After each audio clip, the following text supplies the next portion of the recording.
fantastic start to this new year. We're going to talk about the narcissist, why they lie, cheat, also why they get away with it a lot more. We're going to talk about we're going to talk about the body language, the responses physiologically that they go through that kind of enables them to get away with it a lot more. We talked about sociopaths, psychopaths, also narcissists, because they lack guilt, remorse, all those kind of things. Their body doesn't respond the same way that a healthier person. So when they tell a lie, if you're a healthy person, you kind of feel either guilty about it or nervous you're going to get caught. And you feel those things because sometimes we don't want to hurt the other person's feelings, or we feel we're being deceiving. I got somebody joining me. Oh, there you are, Running Bear. Hamilton Grows. Good to see you. So we're talking about the physiological responses that happen. There's Brenda joining us. This is going to be a great chat. Everybody's starting to join. How's everybody's new year going so far? Hopefully it's a good start to the new year. I'm back at home finally, so that's kind of nice. Mom's still in the hospital, but it was nice that the neighbor kids came over and took my dog for a walk. She's so not used to that by other people. She was actually scared, like, what's going on? But the new year, we need to start looking out for the different red flags. Also, kind of weeding through some of our friends, reconnecting them with the ones that are really important to us. I know I ended up reconnecting with a friend of mine. Pi times 12 is 75. 3.14. That's almost pi. Not quite.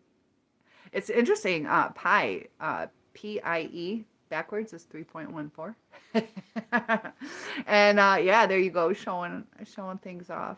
It probably is 30. No, it's. Oh, I guess it could be close to. Would make me do math. Anybody have pie for the holidays? Numb. Are you feeling numb? Is that what you're saying? I know some of us with the healing process you're going to have where you feel kind of either brain dead or foggy, just not quite yourself. And that's normal to go through those things. And Brenda says your narcissist always had very, very angry tone in his voice when telling lies, even little lies. That's how you knew he was lying. There are some subtle clues. And that's the thing. Once we get to know somebody, we get to realize what their habits are when they're lying, whether they're fidgeting with their face. It's interesting. How does it go? Teenagers, I think they touch their face, and then adults will touch their mouth to kind of cover. It's interesting through the different stages of life. They people learn how to lie differently, but because of the way they're wired, they don't have the guilt. So sociopaths and psychopaths are better liars than the narcissists, but over time they just develop tricks, and they also feel that they're above everybody, so they feel that they can get away with it. Lies. Also, it's interesting too how they'll ask for affirmation. There's times that they'll ask a question back to you instead of acknowledging the question asked. Touch, taste, talk.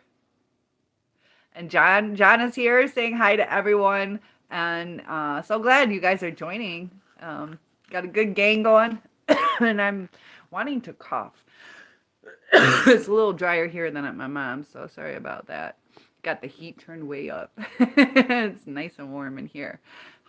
Everybody, weather, is it pretty good where you guys are? It's still kind of dreary, but it's nice and warm here. It's not too bad. But when a person lies, there's certain things that they do. So you need to know their baseline to understand them. Certain people have little quirks, but you can start to notice the red flags, how they won't directly answer something, or they'll repeat like the last statement to kind of buy themselves time.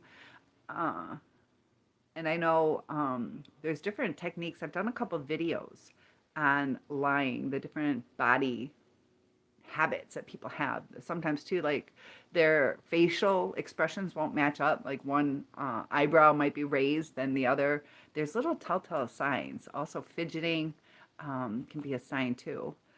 But Brenda, that's pretty cool that you shared that. Yeah, they do have different ways. sometimes different word patterns that you know that they're lying, just a fidgeting, you know, stalling, and the way that they look, which side they look to. I'm still studying whether uh, left-handed people lie the same way. You know, if they're looking down, is it the same when it's a left-handed person?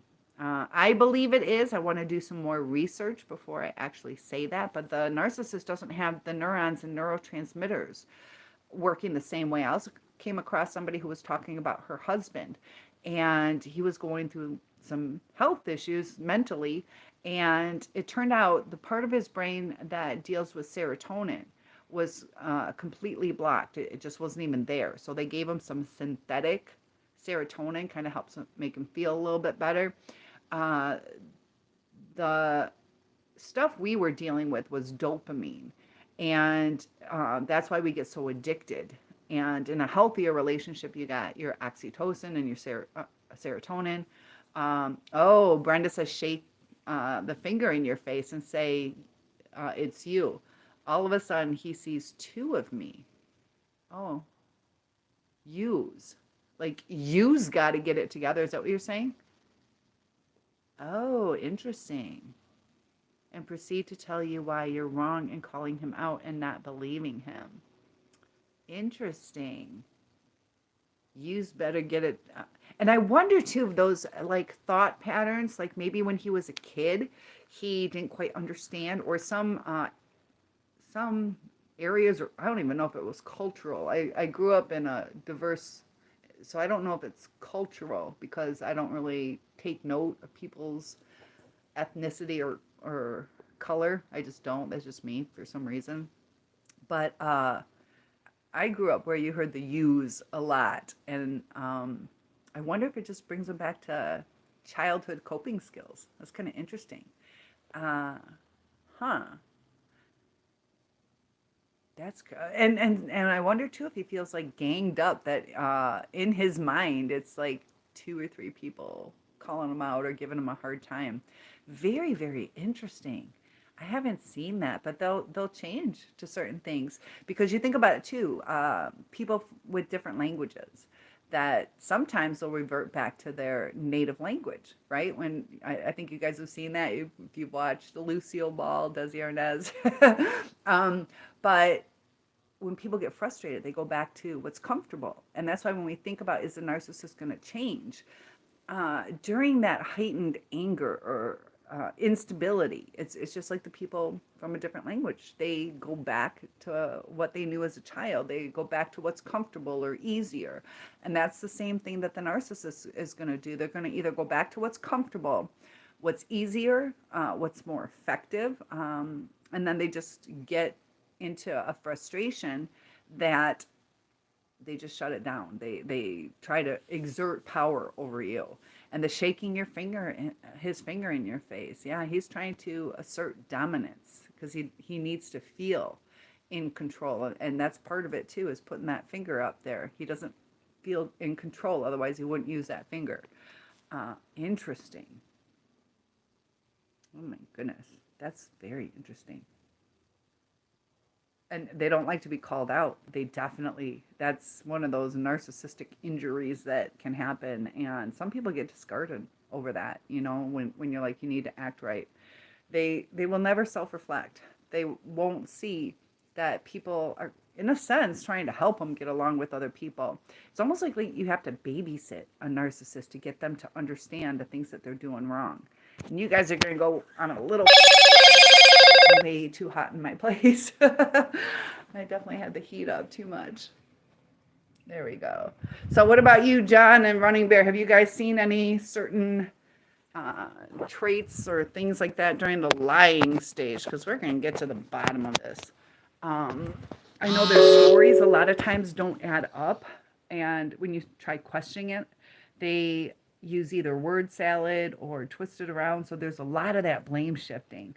And they'll start, whatever it is you're accusing them of, they're going to turn it around on you and say that you're doing it. And it's really hard to have a conversation. Like when we argue with people, it kind of remolds how we get along with people, what our boundaries are, our different needs.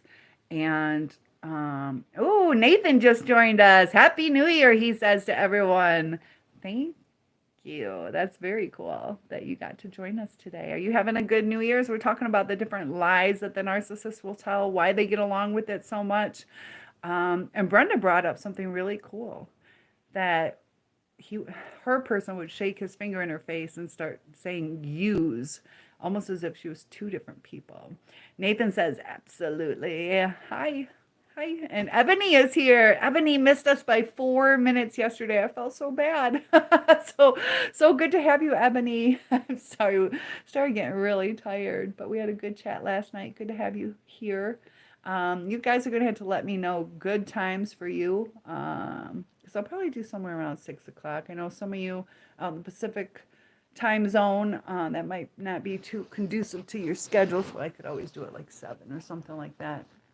Talk for an hour or two till you get home from work. Hoovering time. Yeah, hoovering time. Oh, they lie during hoovering time.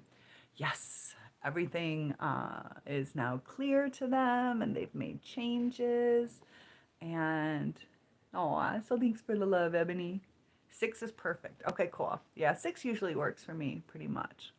Yeah, we can go have our work day, come home, grab a little something to eat, and just a little chit chat with each other. Feel free to eat while you talk to me.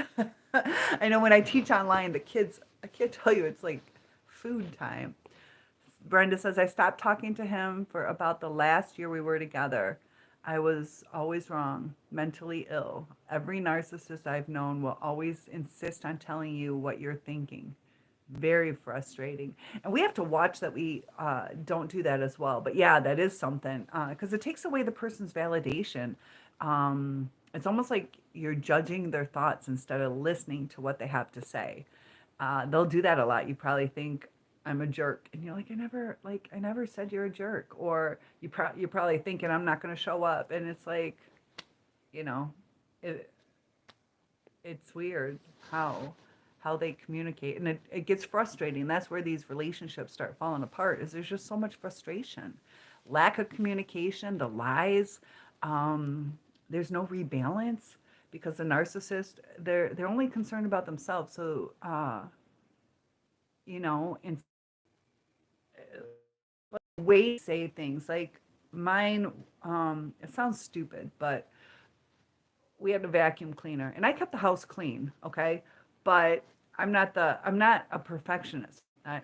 I'm quick, and I do what needs to get done. But he had all these attachments, and I didn't grow up with my mom using different attachments to, clean the baseboards or whatever the heck, windowsills, things like that. The attachments, she would wipe it down, things like that. But he, just kind of like the way he, that he bought this wonderful vacuum cleaner so I could do, with all the different attachments and things like that. But the way he communicated it was very like demeaning and angry and condescending, and, and I don't know, just little things like that over time. It didn't cross my mind, because I've never really experienced that or seen people do that, So sometimes too, we have to understand people, but the way they talk down can kind of throw things off, and then you're feeling different, so it causes them to feel different. It's all about the mirroring, but that does get frustrating. And so you guys were together for about a full year without really communicating, Brenda, is that what you're saying? And there's a lot of relationships like that where people just coexist. So, when things aren't getting better, we got to think, why are we staying in this relationship? Because it starts to make, I don't know, almost like we're not existing or important, or it just turns toxic. But Brenda, I'm glad you're free now, though. How's everybody mentally? Is everybody mentally doing all right today, or are you kind of struggling? Because it was interesting too. I saw something on if you go to therapy, that you really need to get somebody who understands narcissistic abuse, because if you're going to talk to a narcissist, it's almost like you have to do a reverse kind of talking to them. Their mind works differently. I did the reverse narcissist, which is a pretty interesting video that you guys might want to see. But you know, and you have to watch it with church too. A lot of churches or religious entities will tell you, you know, talk through it and let each other know each other's side and come to a conclusion, make a compromise, and you have this loving relationship again. But with a narcissist, if you do that, it causes them to go into the defense mode, and it's just going to destroy it even more. So,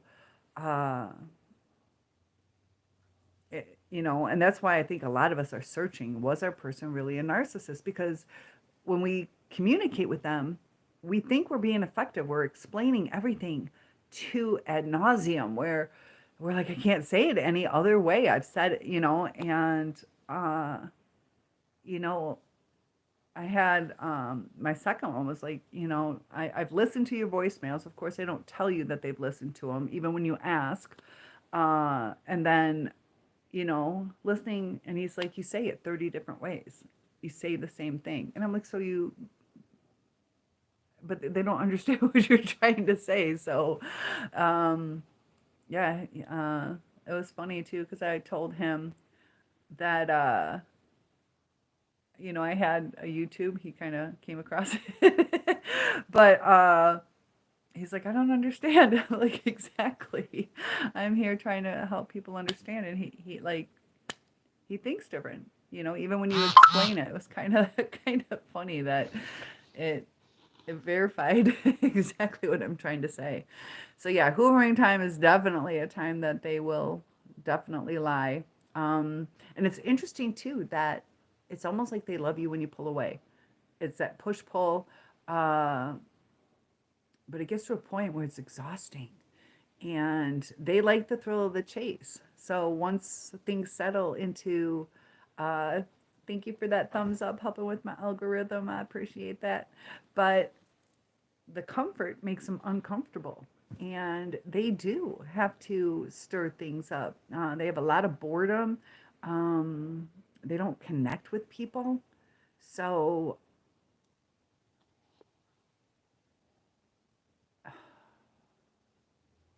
it they'll sometimes cheat to get away with it, or like grudge fucks, where they're mad at you, or they'll turn it around that, you know, you're not giving them what they wanted. Calibri is here. Hi, Calibri. How's your day going? So good that you could join us. We got a lot of people in here so far. So, um, is everybody doing all right today? Because I know with the holidays, there's a lot of energy going on during the holidays, and the narcissist loves to destroy holidays. They also take it for granted that they can just reach out, and it's like an excuse for them to contact us. Nathan says, Cynthia, like I explained, my ex-narcissist working together and living together is not going to last for long. Yeah, it's going to give them more opportunities. There's another thumbs up. Thank you for my help with my algorithm. Yeah, it's going to be an overdose. And Kaliwi says you're a happy camper. Got your chicken snacks. That sounds good. Chicken snacks. I had eggs. I don't remember how much I paid for my eggs, but are they like $6-7 a dozen now? It's like crazy. I don't know, guys. How much are your eggs? Yeah, because I made 2 eggs for me, 2 eggs for Dixie, and that probably was $30 for an egg dinner. But there's going to be more opportunity for them to clash. Definitely, Nathan. It's going to be an overdose of time.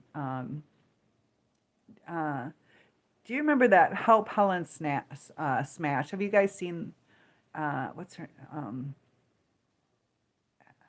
can't remember her name. Helen, is it? And Steven. Helen and Steven. Is that her real name? But he's like suicidal now. And they seem like super happy.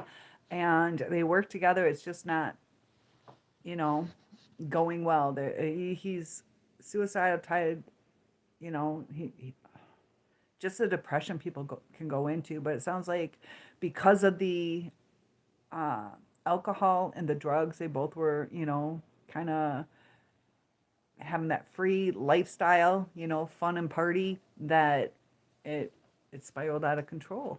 And a lot of narcissists have tendencies to drink too much. And Kalibi says narcs are not happy people. They're always miserable. And this is the thing, though, is sometimes they come across as that they're not miserable, but deep inside they are. So they put on a facade, but when anything goes off kilter, that's when you're going to see the true them. They have difficulty with uh, problem resolution, anger management, and it just comes out. And they make people around them feel very unsafe, scared, unstable. And, that's when the abandonment issues kind of come in, or breakup issues. You're in a relationship and you love the person, you've developed a relationship with them, you don't want to lose them. So that's when you start holding on a little too tight sometimes, and that'll cause them to pull away. And it's such a push pull with them. um and when, sometimes we can understand what we're going through, and we try to express it, try to make it better, like, can we compromise on this? Oh, and there's is it Nin? I'm gonna call. Good to see you, Nin. Might be Neen, but I think it's Nin. If it's Neen, type Neen. Otherwise, I'll call you Nin. Hi, good to see you. We're asking everybody how everybody's post-holiday is going for them. I know I have one more week off before I go back to the schools. So did some cleaning today. That's one thing we can do, is get our lives in order, take this time to heal, move forward, get our serotonin back in balance. And I started talking about the dopamine hits. And oh, you were in the blast zone, guys. Let me know what you mean by that. You were blasted? I don't know what you mean by the blast zone. Trying to catch up on news. I know there was like a stabbing, or the machete attack in New York. You're with the narc. So you were in the blast zone. I understand what you're saying. Oh my gosh. And being utterly exhausted. It can wear you down. Because for one thing, our minds are overthinking. Like, you had a full blown attack. What happened? And tell us your story if you don't mind. You don't have to. But John says, funny, I was very busy today doing cleaning and projects and pet time. Excellent. That's good to hear. Keeping busy can kind of help us get back on track. We need to care for ourselves, and provide a calming environment. Also, when you declutter, it's like uplifting. Your place feels bigger and more airy. And I want to do a video about hoarding, why people hoard, because that's actually seen as a mental illness, also kleptomania. And Nin says, week of hell. And I am here to support you. We have a great group of people in here. A couple more might be joining us. We've been really developing a really good group of people who interact with each other and support each other. So Nin, yeah, sometimes we just need support. Talking to people who haven't been through this type of abuse, they don't understand it. And the like kind of talk down to us, like, what's wrong with you? Why are you still with them? They don't understand the trauma bond. um, Sometimes codependency can come from these relationships, and that makes it harder or more scary to move on. I wish I remembered her name. I was going to write. I think her real name is Helen.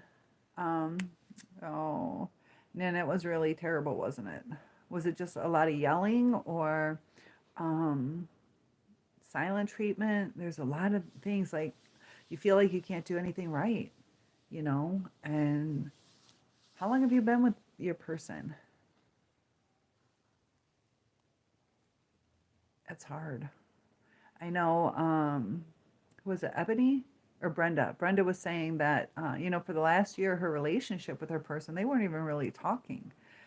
Um, but it's interesting how all these narcissists have a very similar pattern with, they put you on a pedestal. There's that love bombing, whether it's actual gifts or just the time and the compliments and attention and making it seem like they really truly care about us.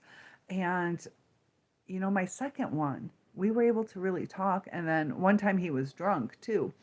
And we had like a talk. And he was like, he had already moved on, but he was like, everybody knows it's about me. Like they literally feel that everybody is on board with this. It's all about me. So he probably has somebody who's, doing things that he wants, but eventually that's going to fall apart.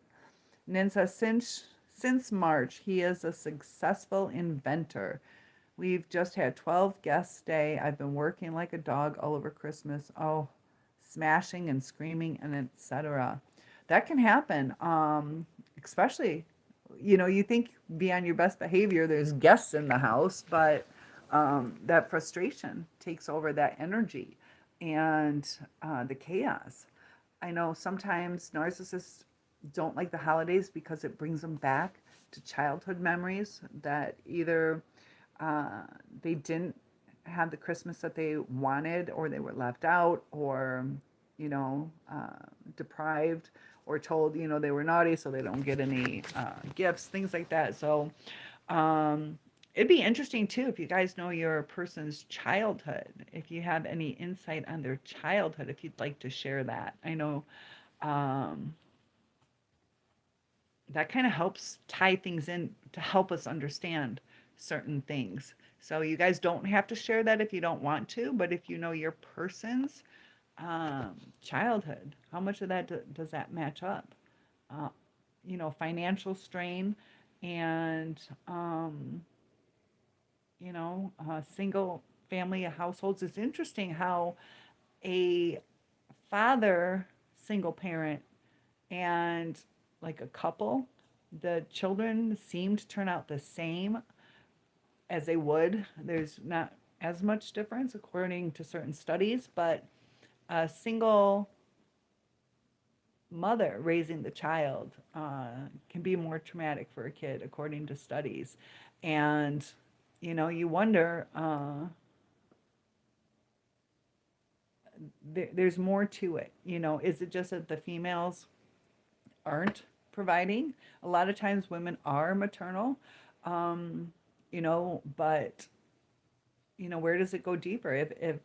If one person is a narcissist, they're going to turn the kid away from the other parent. Also, somebody mentions, it is, what is it, 60 to 80% of women initiate the breakup. So does the child, or divorces, does the child see the mom as the one destroying the relationship?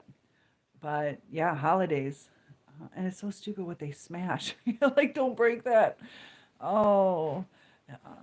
So, Nin, how long have you been with your person? And are you wanting to work through it, or are you wanting to get out?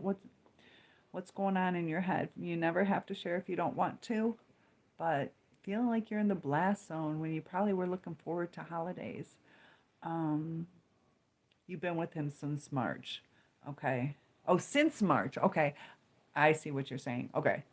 I thought he was an inventor since March. I misunderstood. Um, hmm.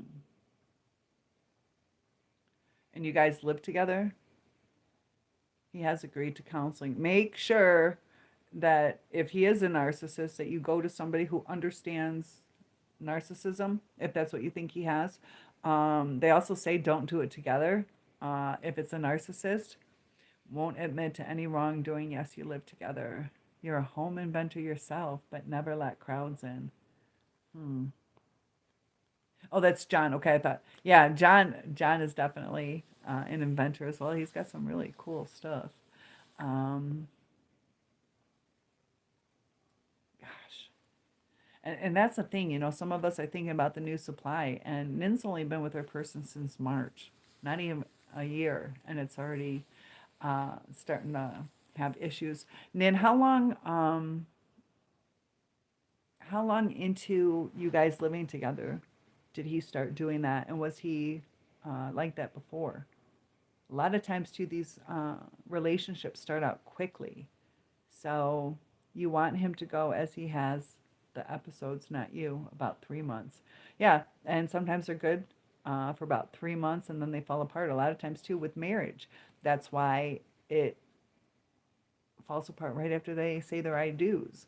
That sounds about right, Nin, you know? Um, Oh, you're on 1% battery. Oh no. And feel free to charge and rejoin or plug it in. I'm on low battery. Mine's plugged in, so I don't know if you're able to do that. Feel free to rejoin.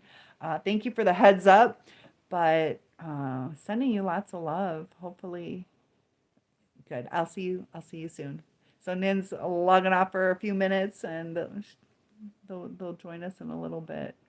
But you can see how exhausting it is. Um, and I know, Ebony, you were kind of having a really difficult time last time you logged in. One of my viewers had just lost his person. She passed away. So they broke up. She moved on. And of course, they still talk to each other, things like that. And he, uh, he was really grieving her death because she had mentioned that she had cancer and she lied so much he didn't really believe her. And then when she died, he was really struggling with it. Um, and we really did love our person, So what he was going through uh, is a normal reaction. A lot of times we don't get the closure. He might have felt guilty for not believing her. Um, but Brenda says I spent all the recent holidays alone with my puppies. Uh, He was with our adult kids as he has money, lots of money for them. I'm free first time in 44 years. You paid your dues. Yes. So, uh, yeah, I did that too, where I spent a lot of holidays alone. Um, and that's okay. That's okay.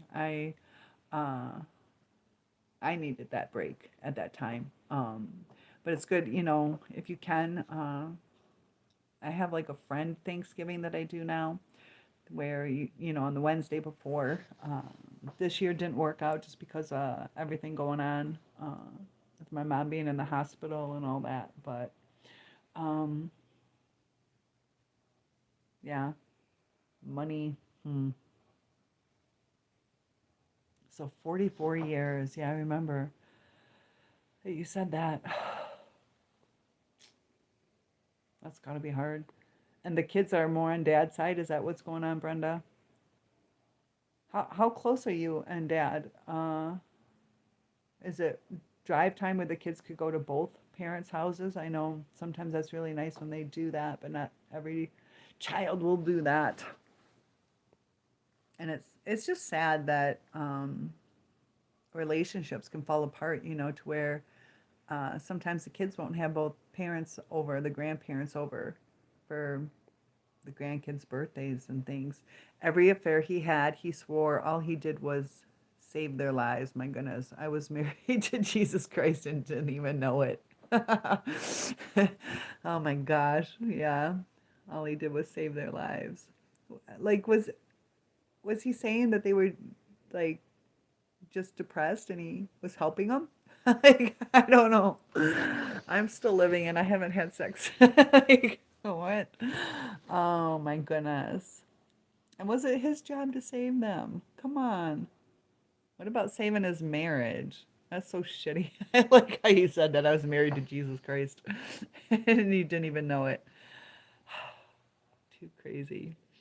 Um, but nobody's sharing. Oh my gosh, you guys aren't going to share the childhood of the narcissist that you had. They are his bar customers. Okay. Yeah, and that's the thing. Alcohol's involved too, lower inhibitions. And John says, my girlfriend's anniversary is this month on the 12th. It will be 1 year since she passed.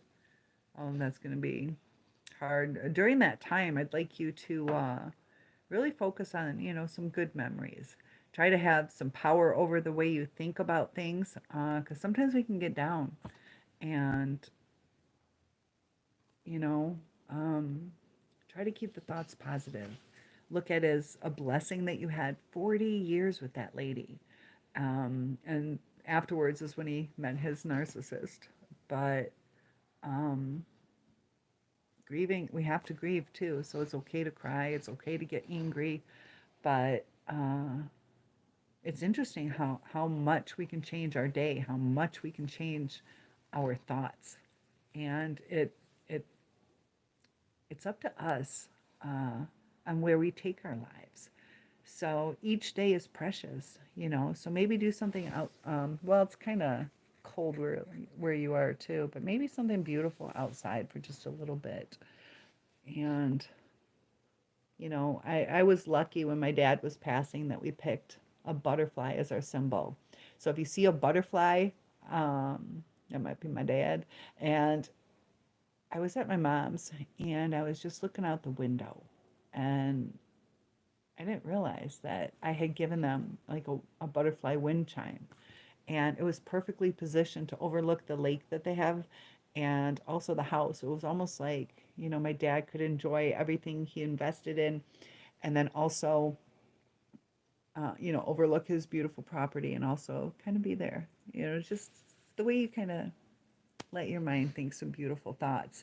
I was also thinking too, I showed you guys my parents' house. It's like a 6,000 square foot house and it gets really frustrating. It's almost too big, walking all over the place and forgot your keys, you're up and down the stairs. But, with my dad gone now, all the things that they have, all the money that was spent, and, you know, he did earn everything that he had. But, you know, um, I, I, I think it's better if we invest more in, seeing the world, uh, connecting with our friends, and you know, uh, he was a great provider, but all he did pretty much was work, and um, it's kind of sad, a beautiful house, but I had wished that he had done more, I guess. Uh, but yeah, John, that's probably. How are you feeling about that? I can't remember. Did she have a cancer or something like that? I can't remember. Brenda says his girlfriends and him would go get checked at what a date. Let's go get some coffee and STD test. His girlfriends and him would go get checked at STD clinics, which allowed the clinic to use anonymous name. So his girlfriends used my name. And you were contacted online. Oh my gosh. Whoa. So did your test that wasn't really for you, did it come out okay? Oh my goodness. You don't have to share if you don't want to, but my goodness. They allowed, which allowed the clinic to use anonymous name. Oh, wow. That's like so stupid though. Like narcissists aren't always smart. Like, oh no, that's a good name. Huh. Brenda, girl, I've been around town a few times, I guess. That's all right. Go see the world. Uh-oh. Oh my gosh.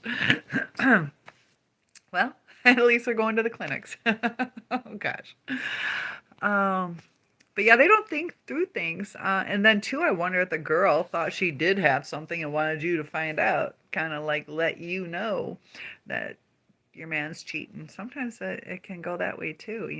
The supply isn't always a kind-hearted person. They could be narcissists or borderline bipolar. And when we start thinking about the new supply, um, I think Nathan, if you're still here, I think your person is with somebody who sounds uh, like that's not working out. There's something going on with that person, some trauma-based relationship issues from their past.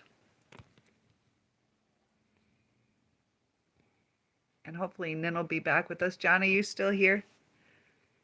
And Ebony, Brenda. And we got Running Bear. Running Bear, you're quiet now. I don't know why Running Bear always retracts their messages. Like, if you scroll up, there's a lot of retracted ones. Somebody's on the down low. I don't quite understand why they retract it. Why would somebody retract all their messages? Interesting. But that's one thing too that we have to realize. Like the narcissist, they will not care about our bodies, our sexual health, and that's where it gets frustrating. You set your boundaries, and they'll lie right to your face, that Calibri, it's good to listen sometimes. Yeah, Calibri, yeah, just that's fine. Feel free to just relax. I know that's one nice thing I like about the different YouTube videos is you can just chill, listen while you either walk around your house. I'm a pacer. I walk around a lot. I really don't sit. I'm in my living room now, but I never sit in my living room. I'm always like walking around or at my computer upstairs, which I guess is sitting, but I'm saying I don't really chill. So I guess I do sit. But I don't know. What do you guys like? Do you guys like to sit and watch TV or, do you bebop around your house? Because I know sometimes when I was healing and getting better, I did a lot of pacing, a lot. Like it was so purposeless. But, it's almost like showing how lost we feel in life that, we pace. And looking back, that's kind of, we're trying to find direction. So if you see yourself doing that, it could be that you just need to kind of focus on what direction you want to take your life in. And it can be scary when we're moving on. What do we do? Part of that's that codependency sometimes because the narcissist starts isolating us. So we feel, we don't have our support system. We don't know who to turn to. The people that we have turned to don't quite understand what we're going through. So it's not really a support system that's going to validate us in a way that we need to be validated. So I'm glad you guys are here because we just need to be understood. And a lot of us are still searching for answers. We have that rumination, thoughts keep popping in our head, and we need to try to declutter some of these thoughts, give our energy to things that matter instead of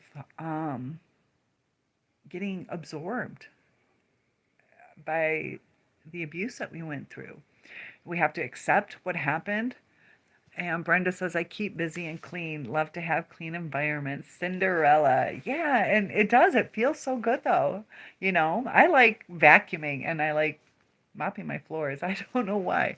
I'm a floor cleaner. I love doing that. My bed's made. Comment below if you made your bed today. First step, do that. And, what did Kaliwi say? I look for food recipes that I used to enjoy growing up with my parents. Since I enjoy cooking, your hobby, it comes naturally. I've been doing that a lot lately too, is finding different recipes. And I live alone and I'm always calorie conscious. So I have stupid food all the time. But I need to start doing that. I had a couple times where I invited friends over for dinner. And, I like doing that, where you make a big meal for somebody. I don't necessarily do it for myself, which I should. I should do that for myself. I'm worth it. Dang it. Yeah, because maybe have a princess night or a prince night where you just make something special for yourself or invite a friend over. That's cool. I like hearing that, guys. And John's always busy mentally thinking of new inventions. He's come up with some real cool inventions.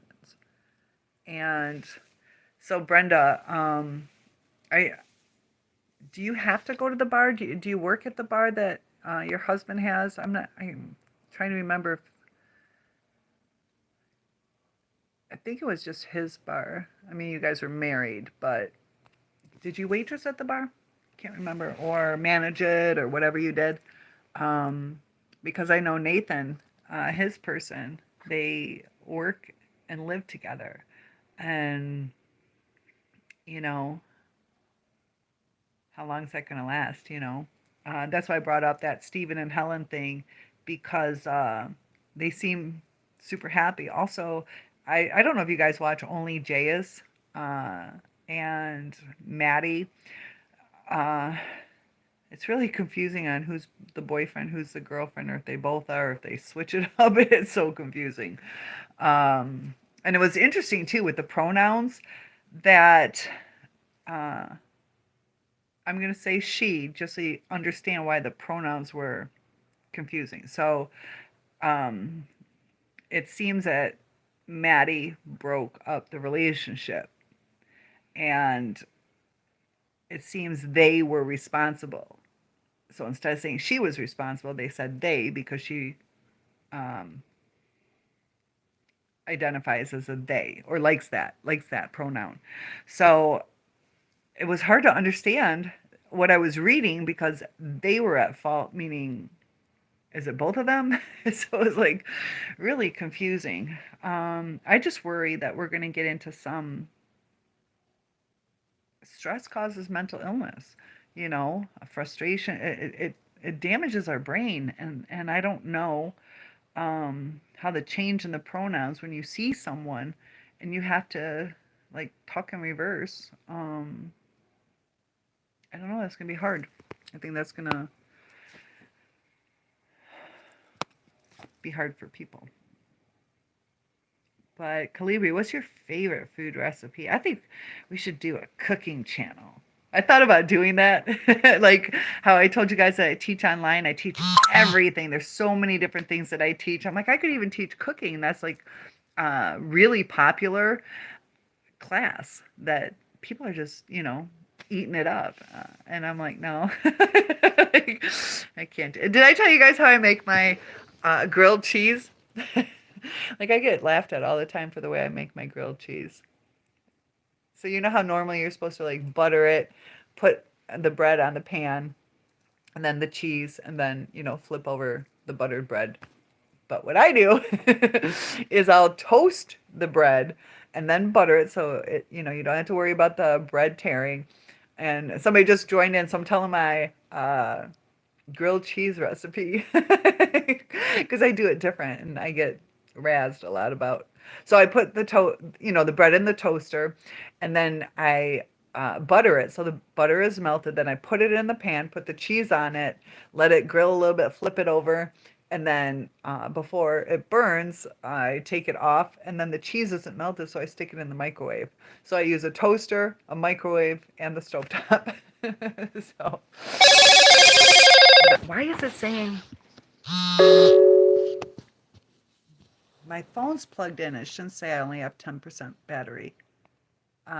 Filipino chicken, adobo. What does adobo mean? And of course, steamed brown rice and the side and veggies.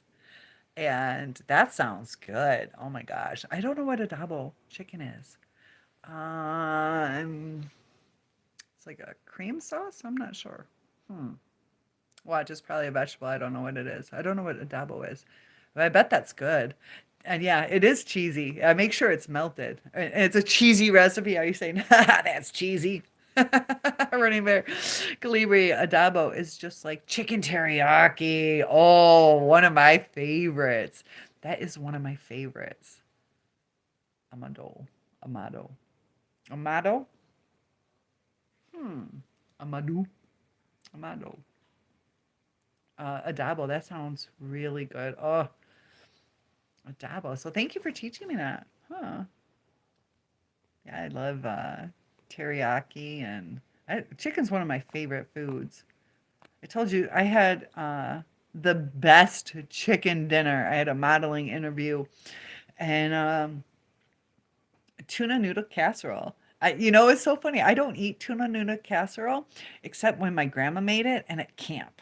Like I loved it, but I never make it.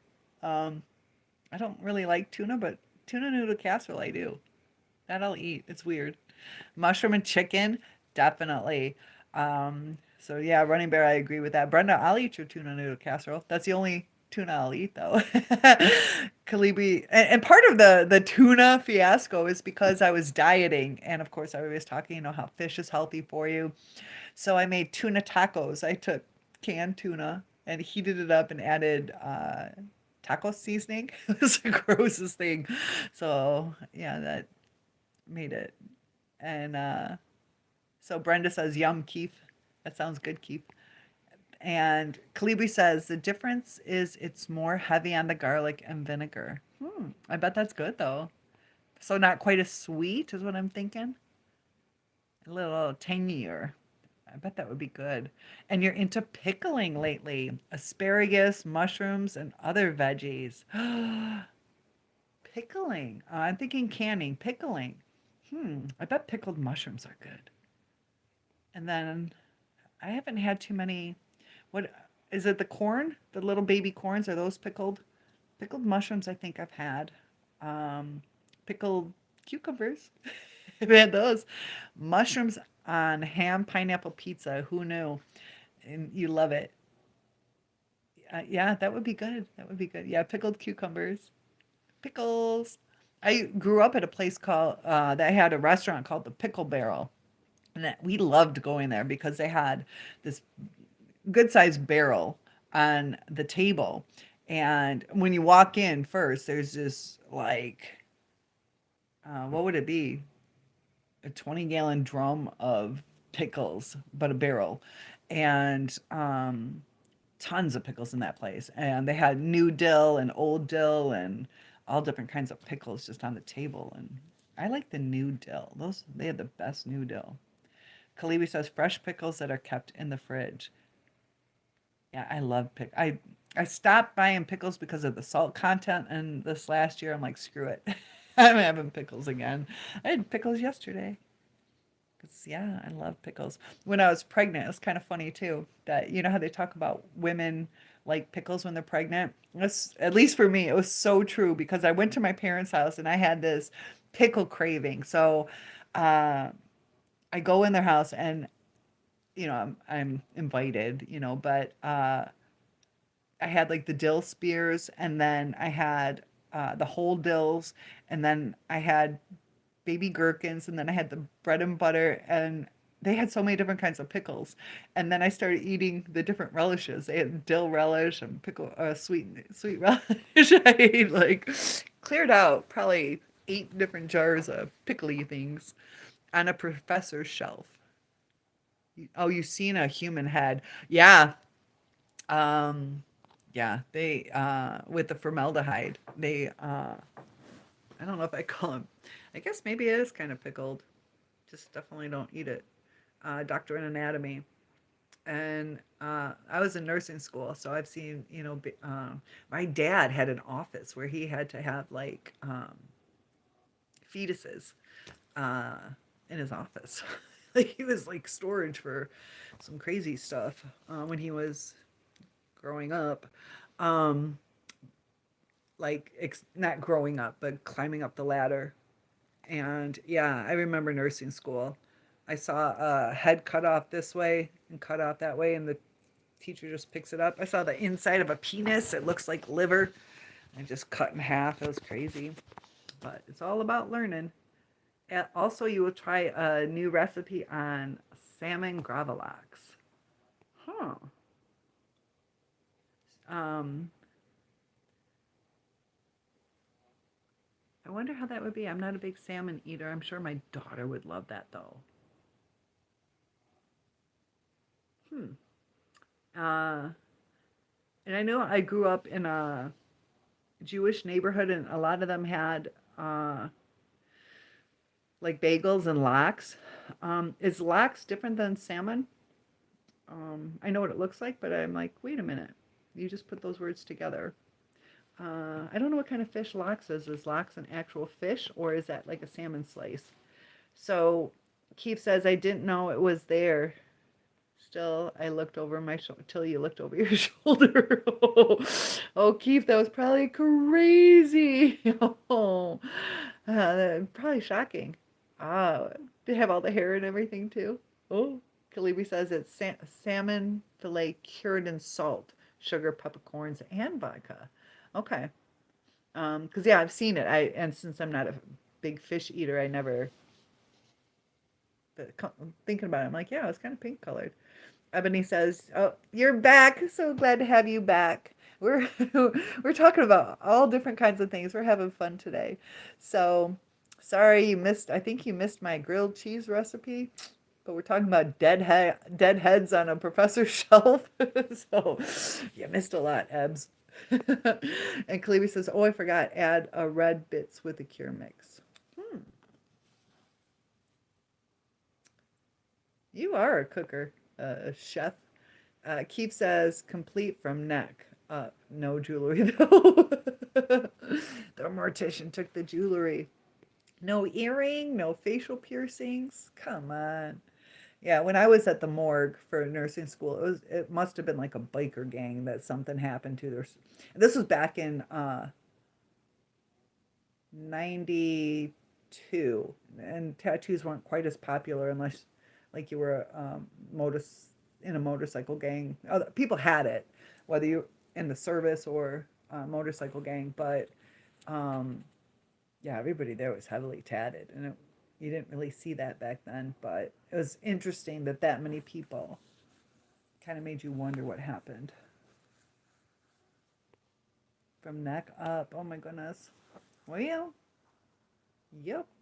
And we had to take home hearts and brains. I sat on a brain accidentally in nursing school. The police were actually called because they thought there was a murder that occurred because we were taught how to open, to slice the heart so we could study it, look inside the ventricles and, know the different veins. And somebody left it on a city bus. It was kind of a urban area where I went to nursing school. A lot of the people took buses, and it was a very dangerous city. So you already have cops thinking that way too, that it's dangerous. And the lamb's heart or sheep's heart was the closest to a human heart. And the bus driver found this heart in a paper bag and cut. The police are like, whoever did this knew what they were doing. Like, this is a professional murderer. And yeah, our nursing school had to say, no, it wasn't a murder. Mole, mole. Um, Kalibi says, you used to have a friend who used to work in a mortuary. He showed me where the hot ovens, bone replacement parts thrown in a bucket, and how to pulverize bones. Goodness, my best friend growing up, her father worked at Wayne State University in like the study lab. And I never went into it, but she was telling me uh, that they had like this huge ball, and they would just like a wrecking ball, go Miley. But they had this wrecking ball where they slammed it into different bodies to see how the damage occurs. So yeah, can you imagine you got this dead person and you're slamming them with a big old ball to destroy them? Yeah, Calibri. Oh my gosh. Keith says, I walked into one room with half a human on a table. Thank you. Yeah, I tell you what. Yeah, that's kind of what we did too. We had, it was interesting too on the females. They would, they'd cut down here and they'd lift like the chest tissue. And it was weird how they took the areola out, the nipples, the colored part of the breast. They would take that out. And then they hollowed out where the mammary glands were. But on the men, they just peeled the skin back. So it was kind of like, why did they take the nipples off, the areola? I never understood why they did that. In a room with a whole body. Yeah, and that's not a place I want to ever go back to. They had all their heads in plastic bags. I don't know if you remember that, when I was in nursing school, to protect their identity. They had their heads in a garbage bag to make draws, like blood draws. To make draws. I don't think you mean drawings. I think you mean like to make blood. So we're having kind of like a morbid kind of discussion, but let's talk about some happy stuff.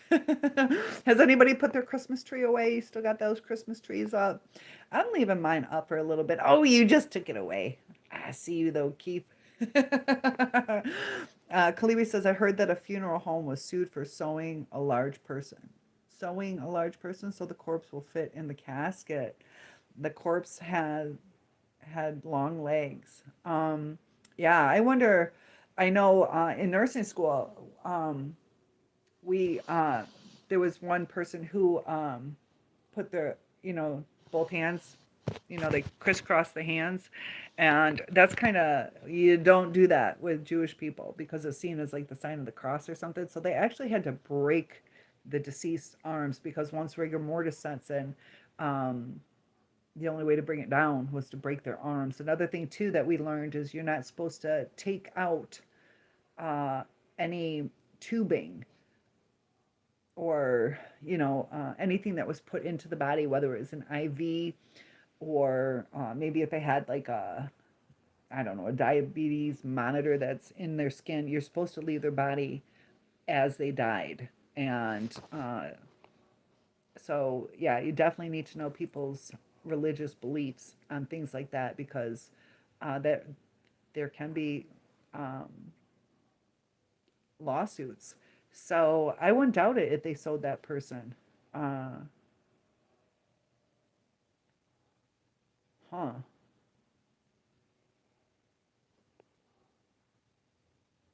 I wouldn't doubt it. I wouldn't doubt it, Calibri, if there was, and it's not even Halloween. Just wait till we have our Halloween party. I got candy for you guys. You guys want some candy? Hey, the neighbor girls. It's so funny. It's like, do they like me or do they just like my candy? Never been hit harder than by a dead man. Yeah. Uh, Jeez. Good. They're the Walking Dead. That'd be freaky. That would be freaky if people just came back to life. I know they had this new trend going on I believe TikTok. I think I saw it on YouTube though, but where they're saying famous person dead at whatever age and freaking people out. For one thing, you know, it's causing somebody a little bit of trauma. Some people are really connected to their famous people, even though it's like a joke and you say, I'm just kidding, but that starts fucking with people's memories and minds, and it just, we're gonna stop like trusting people.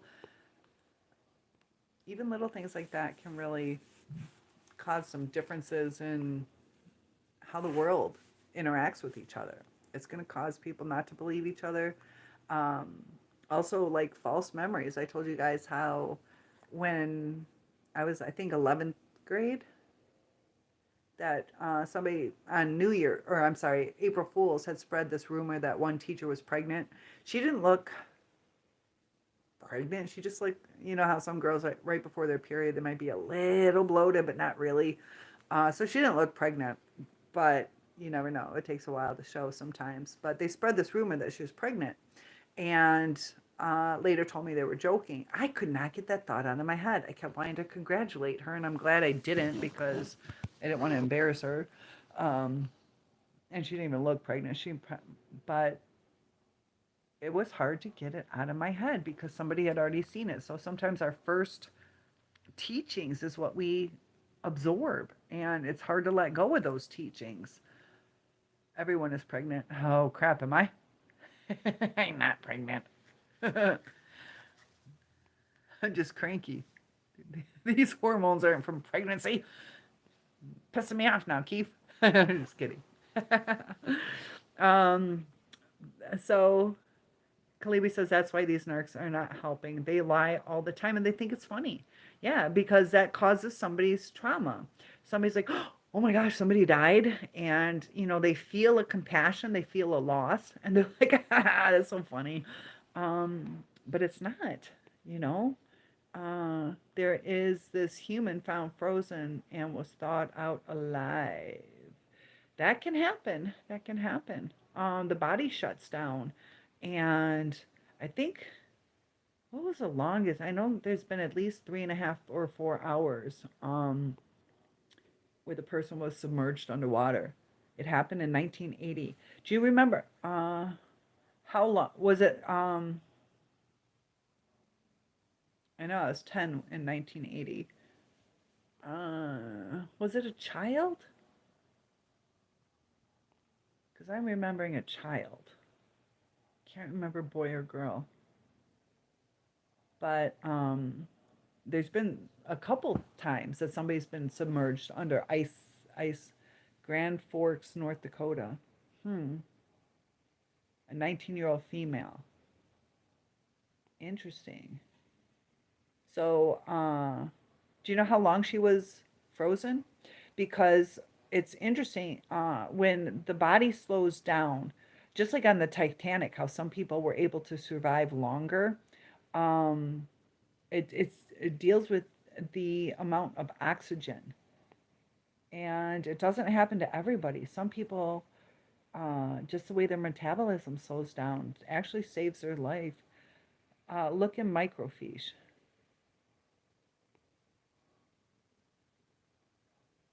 That's where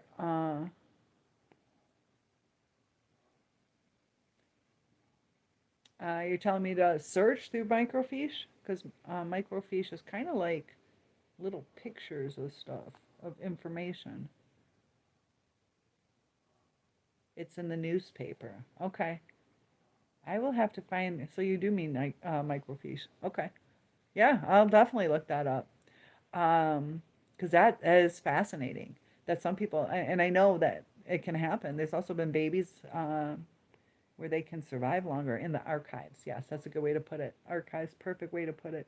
Kalibi, just think of the body submerged in a plane crash site. We had a plane crash in Puget, Puget Sound, wherein they didn't recover all the bodies, and that's right where the Galloping Gertie is. That uh, bridge that if you've ever seen a physics class, look up Galloping Gertie. Look up, maybe I can do that on my computer. I can show you guys. Would you guys like to see the Galloping Gertie? I can show you that. Oops. My battery. I don't know what's going on with my battery. Hold on, guys. I'm going to try to plug this into my, Tacoma, Washington. And I see the yes. Does that mean you want to see the Galloping Gertie? Let me get this set up so I can plug it in. Didn't expect. My phone's been connected to the charger and it's just not charging. I'm trying to do this quickly so I don't lose you guys. Oh, technology. One thing I'm not liking about the new computers, they don't have a place for Ethernet cords. And I need that. I'm highly technologically connected. So many cords. Sorry, guys. But, also, I want to research. Thanks, guys, for being patient while I plug all this in. What was I going to say? Hold on.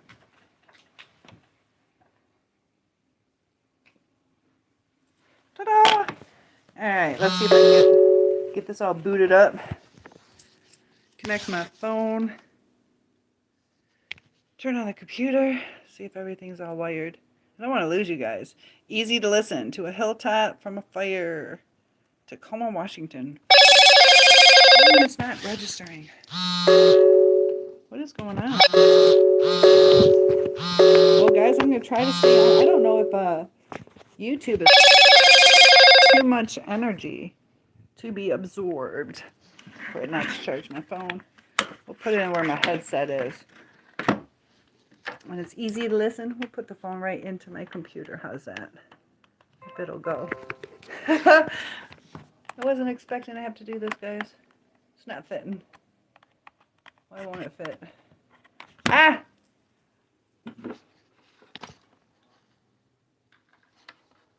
Not cool. Sorry, guys. It's not charging. Okay. So the Galloping Gertie, I'll look that up for you guys. I taught a class on that, and it's fascinating. But yeah, with the plane crashes, you wonder, wouldn't that be wild if you could see that later on? But the Galloping Gertie. Oh, talking about the Galloping Gertie. I was teaching this class to this cute little girl. It was just her and I learning about the Galloping Gertie. And she has her hair. She has a chunk, probably about this big. And her hair is just a little shorter than mine. But I'm like, oh, I'm like, you're not cutting your hair, are you? And just the way she says, she's like, yeah, I am. And I'm like, you can't cut your hair. I'm like, don't cut your hair. All right, so the Galloping Gertie. Let's look. Gertie. The bridge destroyed by wind. Oh, come on. Yes, it is. Oh, maybe I didn't save it. Oh my gosh, you guys are so patient. Say bridge. This is one thing too. This is one of an earlier class. Yeah, the Galloping Gertie. So this is it. See how it's like that? But you can see people walking on it. Are you guys able to see that? How people are walking on it. And just look at that. How it's just, see it going back and forth. And that's just from wind, the sound resonation. There's actually a guy walking on it. Can you imagine just how scary that would be? So I don't know. Have you guys ever seen that? That's like metal and just insane. And then it just fell apart. You are alive today. San Francisco. You're in San Francisco? I've been to San Francisco. It's actually cooler. I stayed in Sacramento, and it was 10 degrees. It was like 10 degrees cooler in San Francisco. A lot hotter in Sacramento. You keep retracting. Oh my goodness. Yes, in Tacoma, Washington. How long ago was that plane crash, Calibri?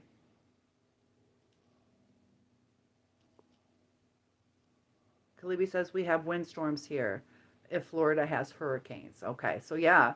And they were like with the Galloping Gertie, the bridge, they made some errors to try and save money that the wind could have gone through it. It's just, isn't physics like amazing though, that it stayed together.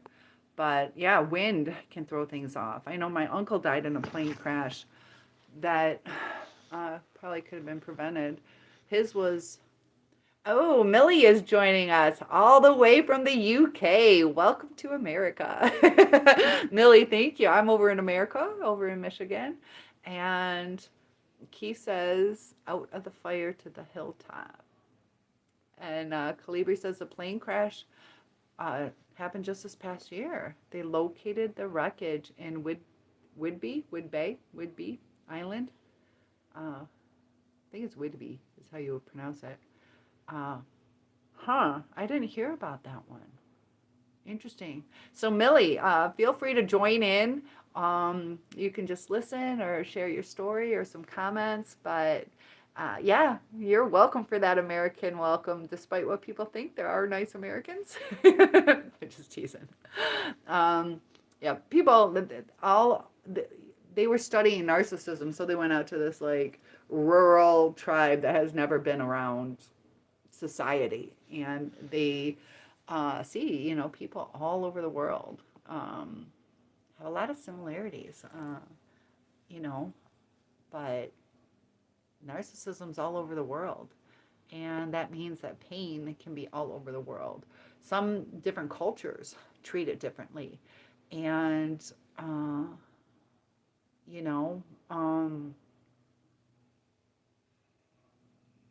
I went to China, and I see how they are. Also, when I teach online, the way expectations and the pressure, and Keith says Pawnee Way. So Millie, you were able to celebrate New Year's before we were. Do you realize that? And between UK and Australia, that takes the longest for postal stuff to get to you guys because I used to have a sewing business. And you guys, it took the longest to get to your countries. Wolf people, Pawnee Way. So Calibri, they never recovered the bodies though. Calibri was just telling us about the plane crash, and I don't know why I missed it. But we started also talking about the Galloping Gertie, if you could see that. That's where that plane crash happened. So, LOL, no, I didn't. I'm hopeless at geography. Okay, so now you know. Probably, I don't know, 8 hours before I did. Something like that, probably 6. And I'm really bad at geography too. I'm a teacher. Where's my, something must be going on with, I cannot keep my phone charged. Now my computer is like dying. Is my computer not plugged in? We'll go in the kitchen. My battery's gonna die. We're having a great chat. I don't want it to end. So we're just gonna, I don't know if it's my cord. So you guys are gonna go with me. We're gonna take a nice little walk. Recover. Bay Bridge. Oh man. You know, one thing I don't like is I don't like these cubes. You guys like all these cubes, these USB cubes? You learn something new every day. Yes. You think 2 or 3 people are still missing from that plane crash. Oh my gosh. Hopefully, yeah, sometimes closure really helps people. So it's got to be, I don't know, probably not around anymore, unfortunately. So yeah, we have Millie joining us. So Ebony says you had to drive past your narc's ex's parents' house, exit on the parkway, and started bawling. But my best friend stayed on the phone and talked me through it. Trauma is real, but I hope to recover very soon. And, you know, you just have to take it day by day, you know. You're lucky you had your friend able to help talk you through it. Because, you know, little memories, you know, are going to stimulate certain thoughts, little scents or smells or a certain flower or, you know, even just seeing a hamburger. Somebody put ketchup on it. Your ex used to like ketchup. That's normal what you're going through, but I'm glad she was able to talk to you, and it hurts. It just hurts, but that's part of the grieving process. You know, it's something that we have to go through, and we get stronger. And Keith is like, breathe. Yes, sometimes we need to take a little breather. Deep breaths actually help like reset the vagus nerve. So that's good to do. There's different exercises. I did a video on the vagus nerve, VAGUS, that really helps like restart things. A soak, yeah, you can take a nice hot bath, pamper yourself a little bit. Treat yourself like a princess sometimes, you know, and you guys can treat yourself like a prince, but sweat. Exercise can help. And when we do certain things like that, we're tapping into our serotonin, and that helps, you know, it's like the feel-good hormone, because that's like the healthy part. I started talking about like the dopamine hits that we had that caught us up in this unhealthy relationship. So a sauna is, I used to have a house that had a sauna in it, and that's kind of cool. Saunas are nice. Can't stay in too long though. Ebony says, yeah, I traveled there every week, so it was hard, but my friend reminded me of the monster. He really is, and I felt better. Yeah, and sometimes too, we have to remember that. The one thing, like when my first one called up, he wanted to postpone the wedding, but he took me out to, we went on the pier, a beautiful lighthouse. It's one of the most popular ones in Michigan. So we used to live right on Lake Michigan, but he took me to this pier, and we had a nice heartfelt talk, and he's like, you know, I just want to postpone it. I couldn't really explain why or whatever, but even though that was nice for that moment, it ruined every freaking July 4th for me, because that's where they set. Everybody goes to the beach, And that's where they set off the fireworks. So yeah, every July 4th, I was pretty heartbroken. It just reminded me, like, why'd you have to do that? So yeah, I get it. And yeah, we have to remember, are we missing the right type of person? Are we missing what we wished happened? Or, when we think about what was, is that really what we miss? Millie says, I would love to hear your thoughts on narcs who take and accept affection and never give it to you. Please, is it normal behavior or just because my partner was never shown emotion as a child? So yes, our thoughts on that. They would take and accept affection and never give it to you. I know it probably comes, also too, it could be cultural. Sometimes it could be cultural. But assuming it's not a cultural thing, that it is probably that they weren't shown love and affection. Maybe they're told not to hug, or maybe something happened too. So he's probably taking and accepting affection because it feels, it feels good, but they don't have to be vulnerable in giving it back to you. So if they reach out to give you a hug and you don't give it to them, even though you would, but they don't know, it causes them to feel vulnerable, and it can be uncomfortable.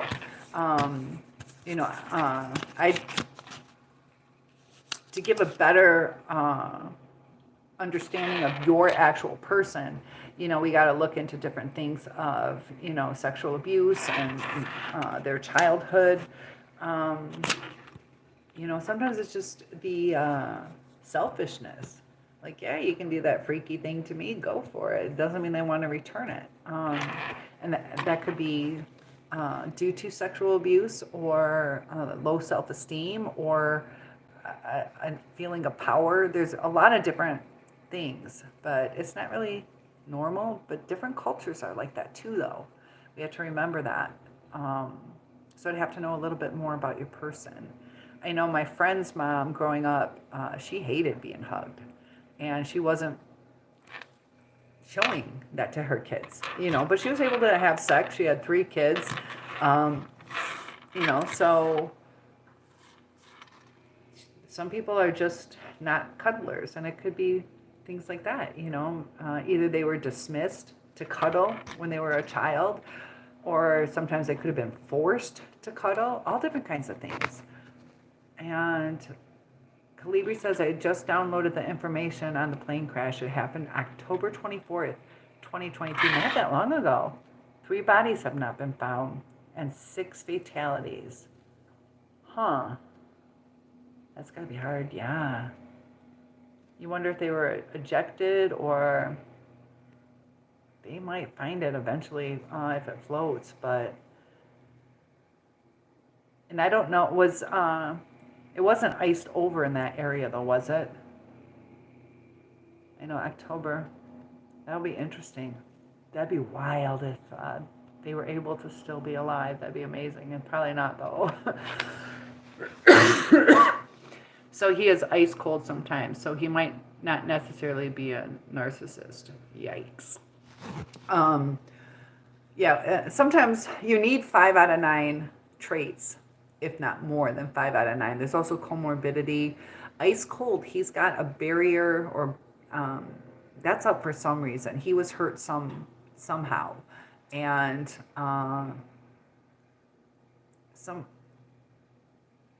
Calibri says, considering it's October, a very cold, frigid waters in Puget Sound.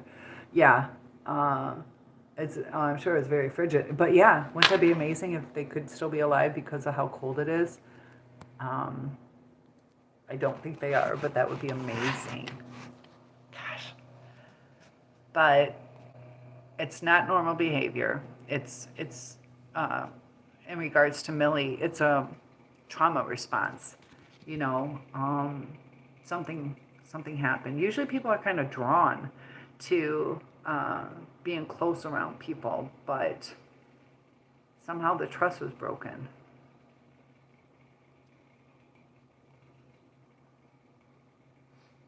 So, Millie, what are some other things? Does he have any other traits? Is he just cold sometimes?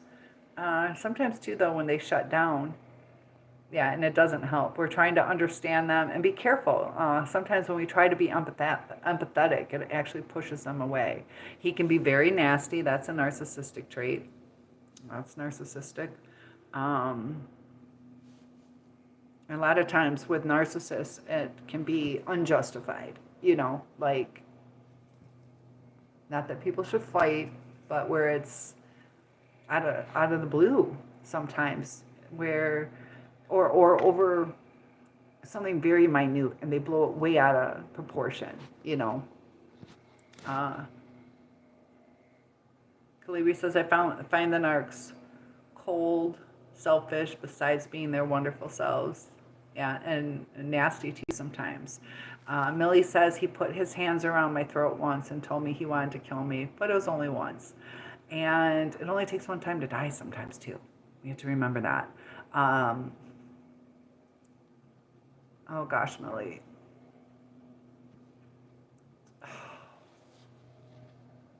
Very charming with the other ladies. Yeah, he sounds like he could be.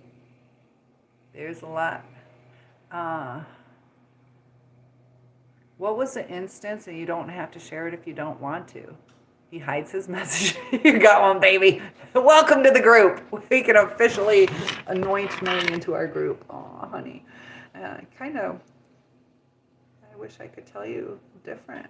And I'm certified to teach psychology, but I'm not, a therapist as far as clinician. But very secretive. E. coli? What are we talking about, E. coli? E. coli can be a mess. That's not something people want. You just trying to see if I pronounce things correctly? But so Millie, we have to think about this. Like putting hands on your throat. That's not a bitch slap. That's not. I talk about when I was in law school about the eggshell skull theory or defense, that you take your victim as they are. He could accidentally snap your neck and kill you. So even if he thought he was under control and something happened, it can still lead to a death. And, you got your esophagus, you got your breathing, you got your jugulars, you got your some of your largest veins that go straight to your brain. And we need the oxygen to get to our brain. Crushing possibly your windpipe or ability to swallow. And you came back to him because he told me he would never do it again. But the fact that this is what scares me, though, is, I'm not a fighter. I am not a fighter. If it got to that, if I was gonna attack you, I would bitch slap you on probably the arm, the upper arm. If I even did that. But he's going for maximum damage. That's his response. That's what bothers me. Take pictures. You see my pictures on the wall? You fought and got him off me, and he got cut. I reported him to the police, and he lied, and they believed him. Yep. And if it ever gets worse, or if you ever get divorced, if you guys get married or are married, I think you guys aren't. Just an assumption. How long have you been back together? Let me know a little bit more about your story. And like I say, you don't have to if you don't want to. How long have things been good? How long have you been together? You're not married to him. Yeah, I kind of start feeling that you weren't. But if you ever did have to go through some kind of court proceedings, 10 years. Okay, so you were together 10 years. How long has it been good? And how long have you been back together? That's hard. A lot of these relationships last decades. And let's see what the pattern is. Is it getting better? you know, Keith says, give proof to the lawyer, share pictures. Yeah, definitely document everything. 2 years since the last episode. Okay. So that's good. That's good. But I'm just going to be honest with you that, something that really ticks them off, something that, and the thing with a narcissist is it doesn't always have to be something logical. But something that just stimulates them, and it might not even be something you did. It could be something somebody did at work or whatever. And you're going to be the target. Yeah, Keith says, live, run away. And Millie's kind of like, yeah, thank you. So how's it been recently? Are you happy?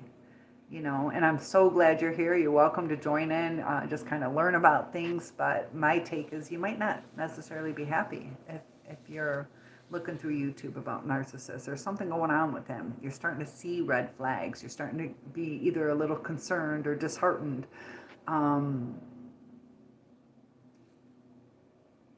And also too, like how you fought him off and he got cut. You got to be careful too that in these entanglements, and I'm not saying it's your fault. Maybe he fell or rolled over and got it cut, but sometimes too, there's such liars that they could pin that kind of stuff on you, especially if they think they're going to go down. They're going to say you attacked him first, and then you got that wound on him that he'll use.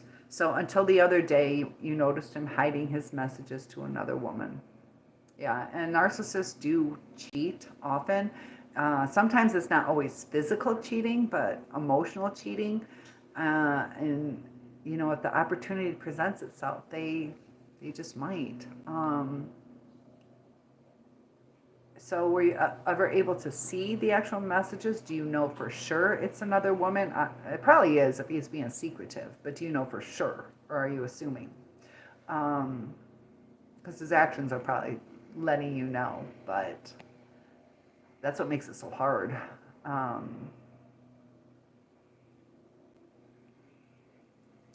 He says I'm mental and said I'm 61. I said, well, I'm 51 and I know I'm not hiding messages.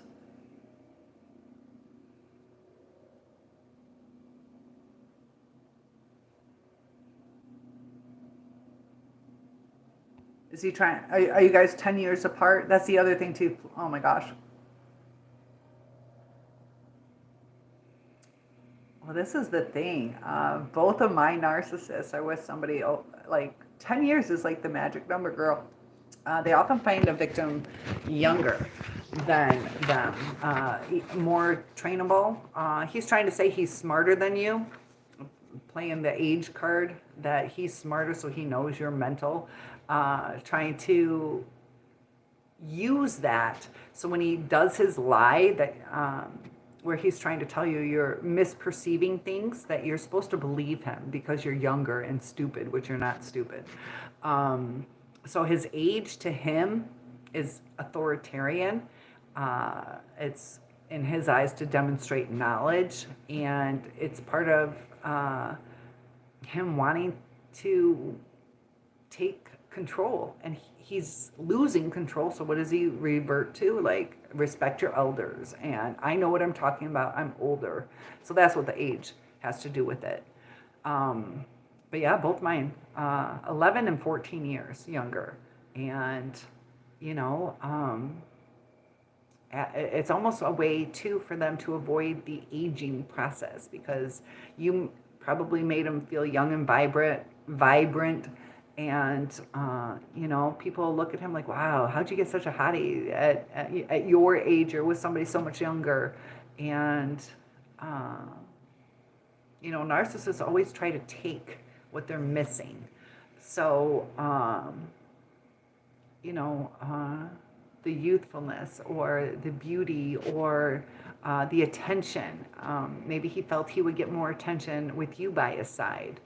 So Calibri says, I'm older in my 60s and I still feel that I am still learning things. Yeah, I'm 52 and I'm still learning things. But yeah, Kalibi, thank you. And that's a healthy way to look at it. Like, we don't know everything. Um, is it Mano? Mano? I think it's Mano. Mano. Correct me if I'm wrong. Mano. Good to have you at the channel. So we need to say hi to Mano. John, are you still here? John's our little cheerleader. Boys can be cheerleaders, John. It's okay. I was one too. There's guys on the team. Mano says, a narcissist sometimes calls the other person who is not a narcissist, and they actually believe that. What do we do about that? Depends if you want the relationship to work out, because calling them out is going to shut them down. They're going to get pissed. They're going to turn right back around on you. But, you know, if you... Yeah, you got to take teachable moments. It's hard, Mano, because you can, you know, dissect certain things and show, you know, but without the empathy. You know, if you say that didn't make me feel safe, they're going to be like, what the fuck? You're a fucking grown-up. Like, they're not going to process it the way we need them to process. You know, so...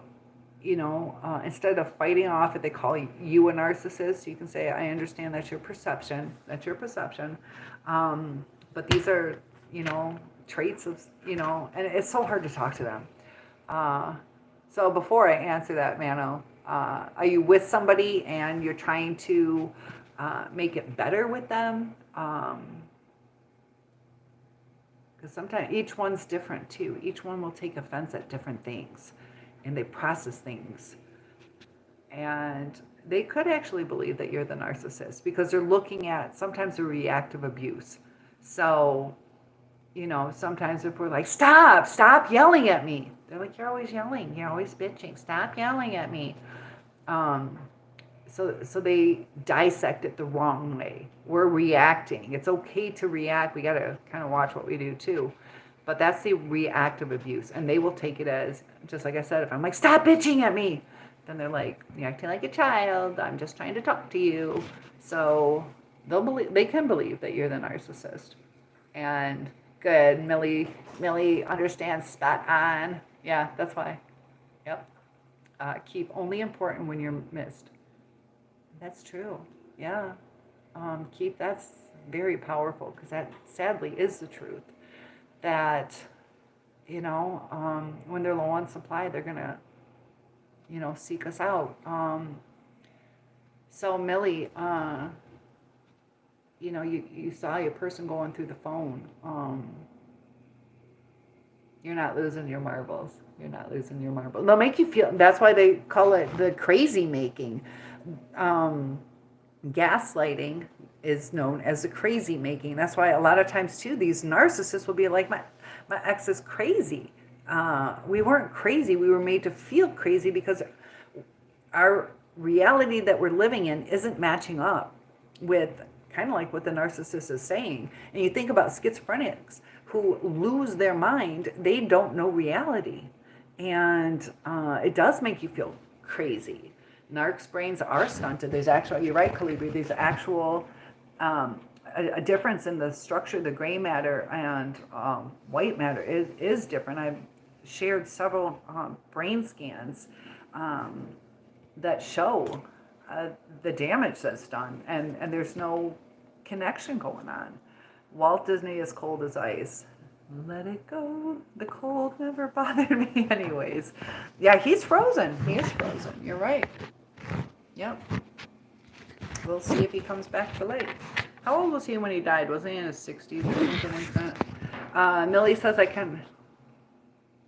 No, you're definitely not losing your marbles, but you're dealing with narcissistic abuse. And the longer you stay, the harder it is to heal. So... and Millie says, I can relate to that, Mano. He said this other woman I knew was a narcissist, maybe because he recognized the traits as his own. Yeah, they can spot it. They can, they can call other people out, but when they need to reflect on themselves, they won't. Mano says, walked away over 2 years ago out of the blue, and since isolated kids from me and no contact. That's hard. Um, oh, that's hard. Have you been able to see the kids at all? A lot of times they'll use that against the parent. Um, you can't see the kids unless you do this, or they get mad that maybe you moved on, and so they're like, fuck you, you got a new girlfriend, and no, you can't see the kids, or the kids don't want to talk to you, and it's like, the kids probably do want to talk to you. Oh, man, oh. Do you have custody orders in place where you have at least visitation, if not more? We got to be careful in the United States. I don't know where you are, but, if you go over 2 years without seeing your kid or paying child support, they can take the kids away. So that's something to be aware of. But you are trying to make an effort. So they might see that, but you deserve to be able to see your kids. And that's the thing. Narcissists like to isolate. So when we're in a relationship, they start isolating us. And then when we're out of the relationship, they take people out of our lives. And that's part of it with the smear campaigns. Millie says, this was interesting to me. He tells me how my kids have no respect for me, and he has even less respect. Yeah, they're learning it from him, and the yellow brick road. I used to have sequin shoes. I saw a real pair of Judy Garland red slippers at, what's the name of the bar? We'll call it A1. I can't remember. It was years ago. But somebody stole them. That place was really cool. They had like Cher's leather jacket and just a bunch of different memorabilia. And those shoes were ratty. They were ratty from the use. Narcissists, John, thank you. You are correct. They have grandiose views of their world, or vulnerable. They either see this, and in a way, the vulnerable can. They want the perfect life. They want the perfect life, but they don't have it, and they can't deal with it. And I did a talk about how the narcissist has to discard. They're struggling to get kind of like that rite of passage into adulthood, to where they were loved and now they can move on in a healthy future. So they keep searching for that rite of passage or whatever, and they can't do it, and that's why they have to discard. They bail, or try somebody else. It didn't work. Go try somebody else. So Calibri says these narcs are aware that they are narcs. They are that entitled and arrogant. Best if you just walk away and block them. I think older on in life, they do start to realize, but probably not until their 40s or 50s, if not later. That's my take on my experiences. Some might know earlier. Some may never know, But Nano says, no, ask court for help, and you're waiting on that. Are you able to file a petition? I don't know if you're in the United States. You got to be aggressive. You have to be aggressive. Contact friend of the court. Are there any orders where you have to pay child support? Because if you're paying child support, have you been named as a father on the birth certificate? They changed it where somewhere around when my daughter was born in 92 or something, like I couldn't, it was weird. How did it go? It was weird how getting, my ex was, or we were together at that time, but the father was right in the room, and they wouldn't let me put his name on the birth certificate. It was weird. I don't know if we had to get it notarized or so, I don't know, but he was right in the room. He's like, yes, I'm saying this is the father, and they wouldn't allow it. So I don't even know if you'd be on the birth certificate. I don't know how that goes now, because it was awkward. It was like a two-step process that was weird to me. Millie says that is very hard. I don't know how you are coping with that, and those poor kids are learning from him or her. Yeah. Gosh, man, that's got to be hard. Kids, and they get older, they're growing, and After you discovered there was another man, she said it was just a friend. Broke up and shortly walked away. Seems to be like covert narcissism and has turned to SMB. I don't know anymore. Okay, Mano says UK. Yes, Father. Here there is a long waiting time before the court deals with matters. Same in the US. They drag their feet. So you are on the birth certificate. That's good. And yeah, it's funny. Like if we don't call them out, sometimes they stay with us, but we call them out and they break up with us. Not that we should deal with cheating, but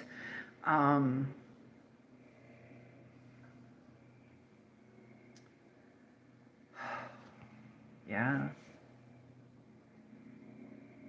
Keep, who has 21 children by 8 women. Is that you? Oh my gosh. I think you're being silly.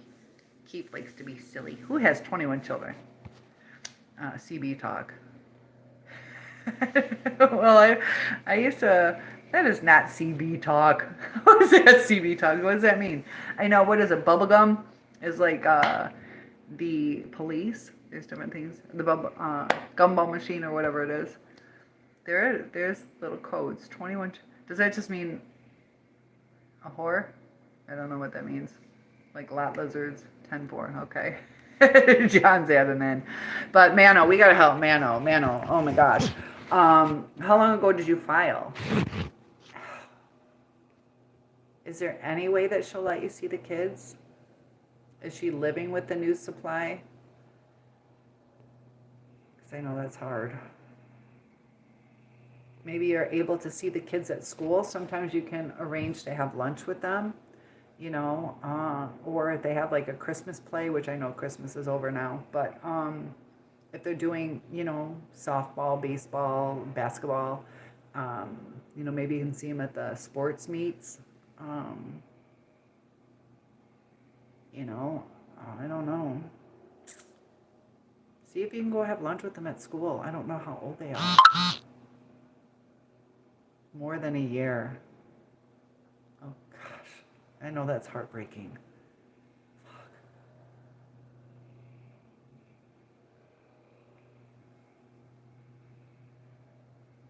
I don't know if she won't let you see him at all. Millie says, do you have any proof you can use against her? Yeah, start documenting. I contacted her. Has she told you not to call? I know in the United States, laws can be different all over, but in the United States, you have to warn them one time. Don't call me again. So she said that, and you call twice. On the second time, it's harassment. You can get criminal charges for that.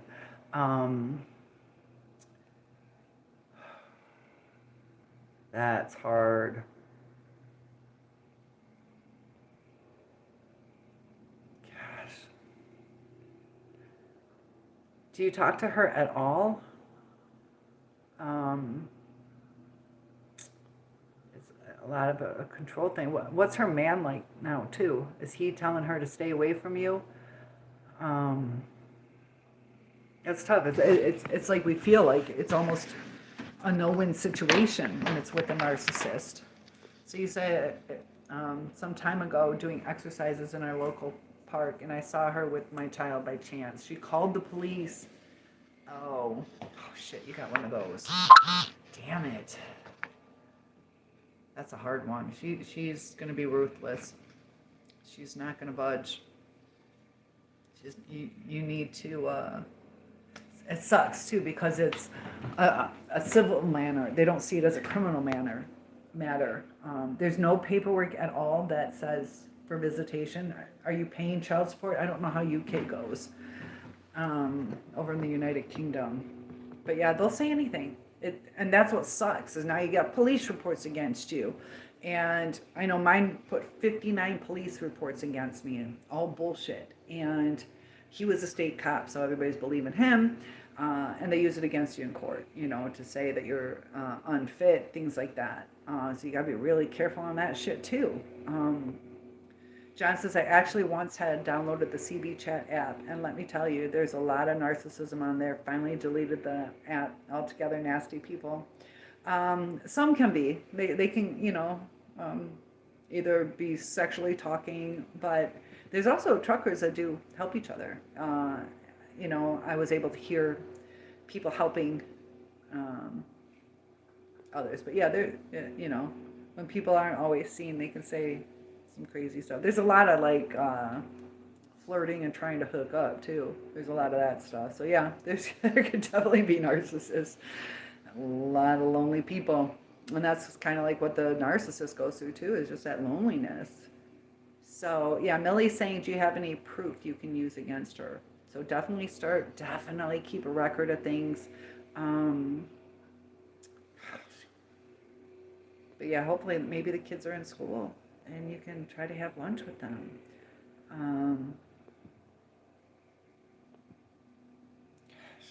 Man, my heart goes out to you.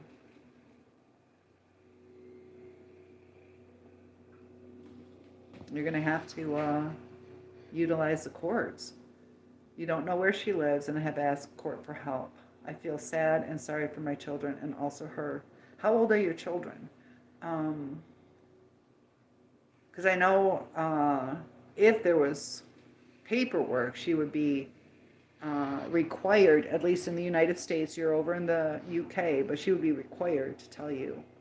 Gosh, it sucks. Millie says narcs are very clever and charming. They can be, yeah. They can be both. They can be ruthless and crappy. They can also be very charming. It just depends, are you going to serve their needs? So I know you say that you've asked the court for help.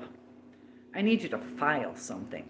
So I want you to go down to the courthouse and file something. Maybe get an attorney. I know money can be tight sometimes too. But you can file on your own behalf. But a lot of times too, it helps to have an attorney, because if you don't have an attorney, if you don't follow certain protocol, and this is U.S., I'm from the U.S., but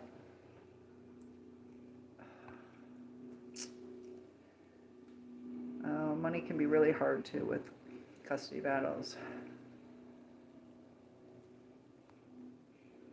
But yeah, you guys are right. They can be very charming and get their way. And that's why, we were talking about that Mano, sorry, I don't know why it disconnected, that with Mano, she's probably being believed by the cops because she's not showing, like I was saying about, the different physiological responses that we'll go through when we lie. So they're really good at lying. So she probably wasn't fidgeting, are you really going to believe me? So they're like, yeah, she's confident in it, and they'll believe the things. Ebony says, yeah, I traveled there. Oh, I'm sorry, it popped up. So Ebony, feel free to join in, let me know how you're doing. But my phone, I don't know why it just did that.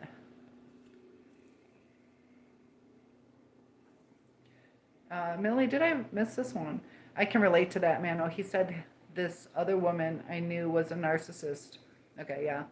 And they do, they're just trying to pinpoint that anywhere. So, but yeah, if there's a way you can be more proactive instead of waiting. It's been more than a year. Hugs don't freak. I don't know what that means. Millie, sorry, I flipped all the way up. I don't know why. And John says, I actually did find a few good people on that CB app, but a majority seems to be in an evil manner. Ditto, I agree. And that sucks. You don't even know where she lives. Be careful she doesn't leave the country, too. You got to get something in order before she does that. You never know. People go different places in life, so time is kind of the essence.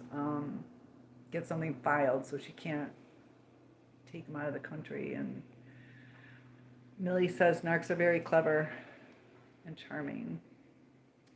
So true. Calibri, John, I yet to have a contact on my new CB, a handheld Prez Randy 2.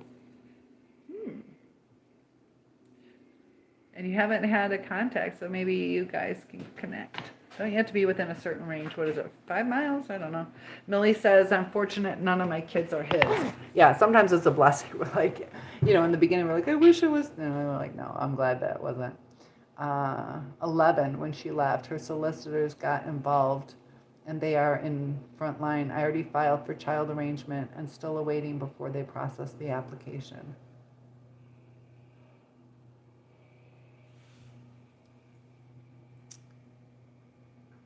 Oh, well, okay. Just keep checking. And were you able to ask, like, what their projected amount of time of wait? Sometimes they can tell you it's going to be 4 weeks, or with the backup. Also, too, it's hard, too, with COVID and the holidays and, the backlog. Even if COVID's not super bad right now, they're still catching up from 2-3 years of crap. Oh, man, I'll keep us posted. Definitely keep us posted. And that waiting game is hard. But, gosh, I wish you could just go see him at school or something. Do you have any idea where your kid's going to school? You gotta be careful too. She might put a personal protection order on you against the kid, and then you can't visit the kid. That's so hard. You are on the birth certificate, though. Sucks. John says, I hate to use this analogy, but the Terminator movies deal with machines that imitate, copy, study, and infiltrate humans to ultimately destroy them. They are definitely people that don't really connect. Yeah, and that's why they can destroy so many things. They don't, hesitate. They're told to do something, they do it. Destroy a village, they do it. But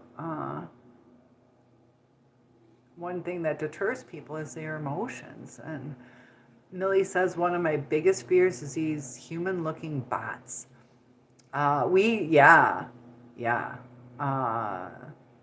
They're starting to really dive into them. They have, you can rent a prostitute bot. They have ones that are trained to kind of feed your emotions. They'll validate you. They can be creepy, yeah. And they're starting to look more and more real. And people are gonna, I told that stupid story, don't do Ouija boards, but I did a Ouija board. My friend's mom was doing it, and it was flirting with me, okay? And I was like, oh, and I'm like, what the heck is that? I was getting a kick out of a freaking Ouija board flirt. And I was like, granted, I was 12. I was 12 when that happened, but, yeah. People are going to feed into that, and then they're going to fall in love with a freaking bot and promo bot. Could be. And yeah. Oh, there's one on TikTok where it's the host is a bot. Huh.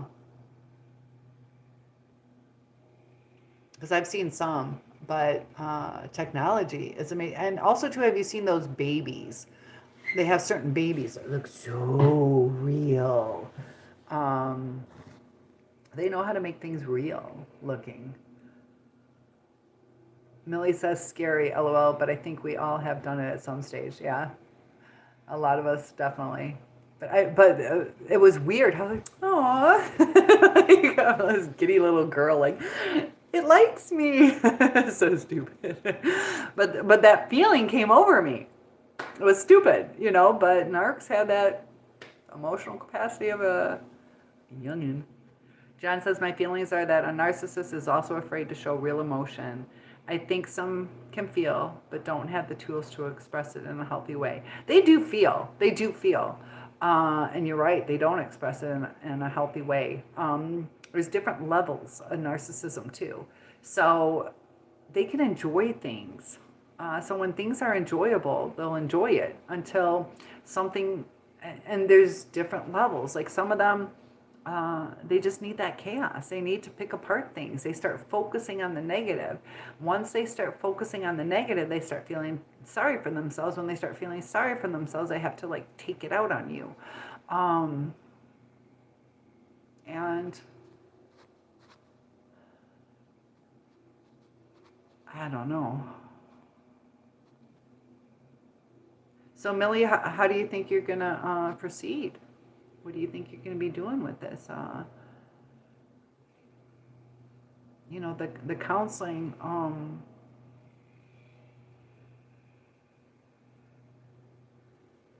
I don't know. Sometimes the narcissist is going to start resenting you for doing it. They're going to think it's a pain in the butt. They're going to think that you're the one that needs the help. And, you know, they're going to try to impress the therapist, so they're going to say what they need to say to be adored by the therapist and not seen as the fault maker. You think you're scared of change and being alone, so I feel I'm tolerating. Yeah, and I'm 52, you're 51. I get it, you know, but I mean, yeah, he's talking to other women. He's been physically violent, which thank goodness he hasn't done that. Was that only one time he did that? And then the like smashing things around the house. Is he like physical with items? You know, or has he really learned to control the anger? Is he still taking the anger out on objects? Because one day you're going to be an object in his way. So has he changed that part? So he's not hitting you or things like that, but has he changed how he deals with his anger? John says, I've researched those humanoid robots. Are they really buy a robot girlfriend now? Where's the USB port located? Oh, John. I'm not telling you. Behave. Millie says, I think I'm scared of the change. Yes, I know. Change. That's a lot of reason people will stay in certain relationships that aren't keeping them happy. Calibri says, are the narcs that I know, all the narcs that I know fake their feelings? They are big fakers. And yeah, they are. They do fake their feelings. Even when they're having fun, it's like over the top, like, oh, you know, it's like you're not having that much fun. You know, they're trying to draw attention to themselves. All the narcs, they do fake. Millie says, no, he loves his objects. He is a hoarder. Oh, and I was saying how I want to do a video on hoarders because that's actually a mental illness. Hang in there, Millie from John. Millie says he turns his back on me and goes deadly quiet. And Millie's thanking you, John, and with some appreciation. Yeah, that silent treatment that makes you feel like you're dead almost. It's so abusive. I don't think people realize how abusive that silent treatment is. What's the longest he's gone without talking to you? Because there's times, you know, we might need to take a little breather or get our response in order, but there's times that they can be deadly quiet for 2 days. Now I've had it where it's like months and shit, but living in the same house, you know, people can't function that way. That's a long time, you know. You know, you can say something about that, you know, never go to bed. There's different studies on what you should and shouldn't do. Some say never go to bed angry. Others are like that, you know, sometimes you need to sleep on it to think about it, you know, but it's almost like with the narcissist, if you say, sweetie, that really hurts me when we go through the silent treatment? Can we not do that? And as soon as you tell them what hurts you is when they're going to use it against you.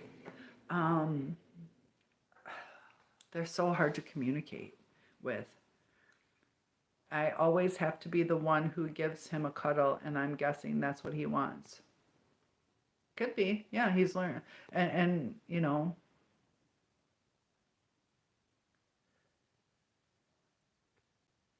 is that in and like when you cuddle with him, it's going to excuse his behavior. So he's waiting till you initiate because he knows he probably did something wrong and he doesn't want to work through it. So they can wait things out for months, years, and they're that confident, they're that cocky. And it gets confusing too when I say confident. Um, they're confident and not confident at the same time. That it's manipulation, you know. It's just a tool that they use. Yeah, and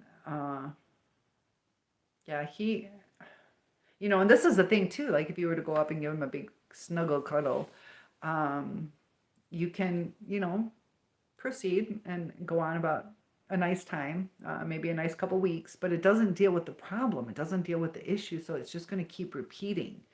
And pacifist, is that what you are?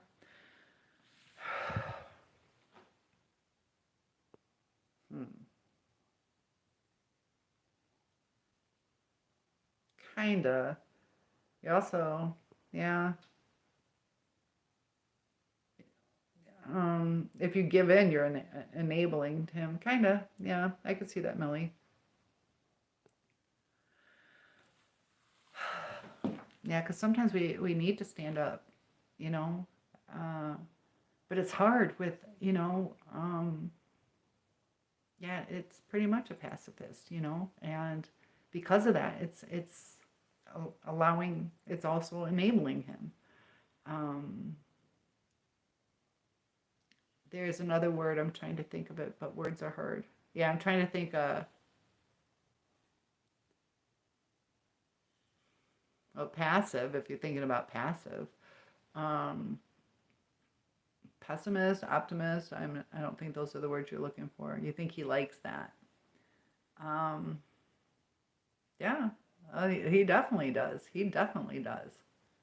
He craves it. You know. Um, do I like enchiladas? I don't like beans. Does it have refried beans? Michael. Hey, Mike. I could have his joint. What an entrance. um, I don't really know. I think so. I think I had an enchilada once. I like tacos. LOL, they make you fart. That's why I don't eat beans. um, you know, there's a difference between authentic Mexican food and Americanized. Also, the Spaniards probably make it different too.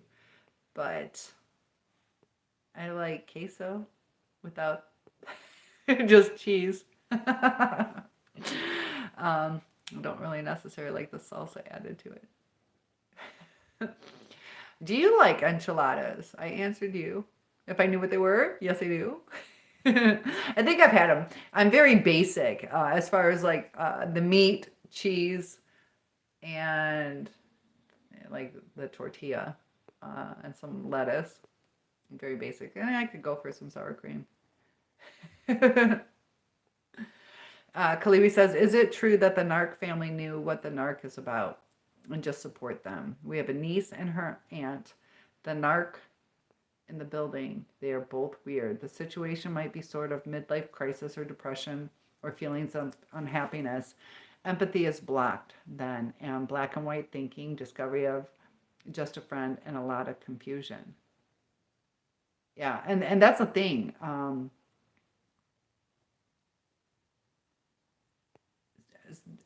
Some know, some don't know. There's people, you know, who don't know what narcissism is all about.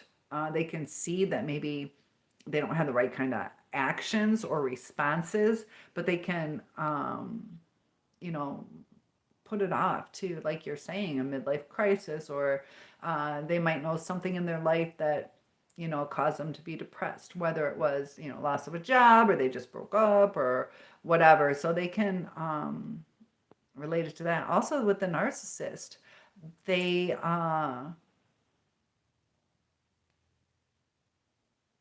hide, but yeah, like you're saying, Mano, sometimes, yeah, the midlife crisis.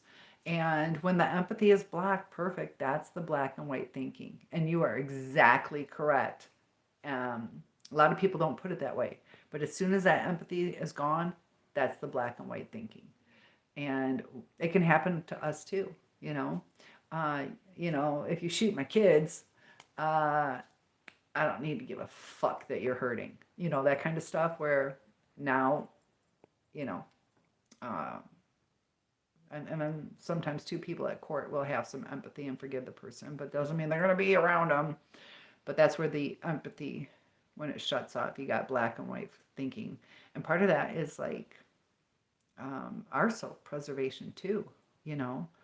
Um, and that can be hard for us too sometimes if we have empathy for people, but we have to make sure who we're giving our empathy to. John says, I've been busy working on my new mantis suit attachment project today. Cynthia, trying to focus on yourself. And that's the best way to be, focus on yourself, do the things that you love. Millie says, if I can ever help you with the narcs and hoarding, I will. Oh, you want to do we should do a podcast together. I would love that. Yeah, I do want to do something on the hoarding, and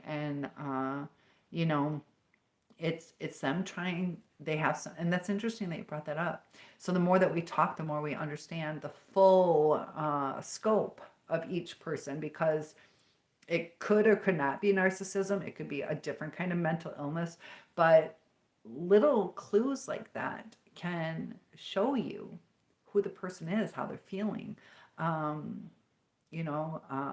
Hoarders sometimes can get like lazy or depressed, or they don't want to give up on the things. And it starts pushing other people away, and they don't seem to realize it. Because sometimes it can be either dirty or dangerous to be in that kind of lifestyle, tripping over things falling on you. Also makes you feel like closed in, so it doesn't have a healthy, happy vibe. And it's where they're using objects, just like the narcissist sees us as an object to fill a void all the time. Yes. So I actually have to run up to the store and get a money order for a friend of mine who's been waiting. So I said I would do a 2-hour live chat with you guys. But before we go, Calibri says, I've met a hoarder. He hoards different kinds of newspaper materials and other newsprints. His apartment is full of it. And just like going through a maze. Yeah. And that's interesting. That I know they still have newspapers, but I didn't realize you see a lot of hoarders will hoard newspapers for some reason. And they never, it's not like they're going to look through it again. It's interesting. I wonder why newspapers, a lot do that with the newspapers. John says or magazines. John says it seems like the narcissist pushes all their failings, real or imagined, onto others. You're very, very, very correct, John. And Mano, yes, please, I'm going to try to do daily live chats to help you guys through some of these things. So, Mano, we got to make sure you get to see those kids in. You deserve to be in their lives.